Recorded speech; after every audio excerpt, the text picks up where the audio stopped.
CM Revanth Reddy ఇటీవల జాతీయ చలనచిత్ర పురస్కారాల్లో ఎంపికైన చిత్ర యూనిట్స్ ను సత్కరించారు. ఈ సందర్భంగా ప్రముఖ దర్శకుడు సుకుమార్ కుమార్తె సుకృతి వేణును ప్రత్యేకంగా అభినందించారు.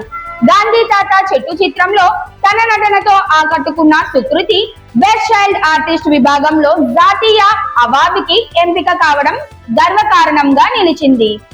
ఈ చిత్రానికి దర్శకత్వం వహించిన మల్లాది పద్మావతి చిత్ర యూనిట్ తో కలిసి సీఎం ను కలిశారు. గాంధీ తాత చెట్టు సినిమాలో సుకృతి వేణితో పాటు ఆనంద్ చక్రపాణి, రఘురామ్, భాను ప్రకాష్, నేహల్ ఆనంద్ కుమార్ కుంకుమ, రాగ్ మయూర్ కీలక పాత్రలు పోషించారు.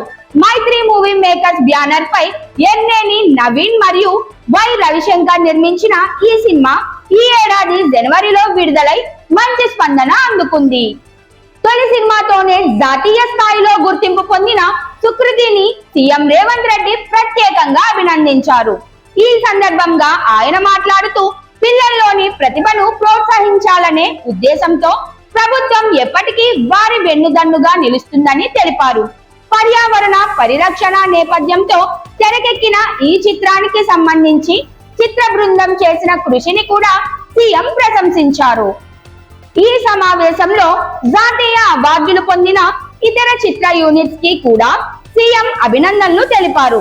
తెలంగాణలో నుంచి ఇలాంటి ప్రతిభావంతులైన కళాకారులు దేశ స్థాయిలో గుర్తింపు పొందటం గర్వకారణమని సీఎం వ్యాఖ్యానించారు.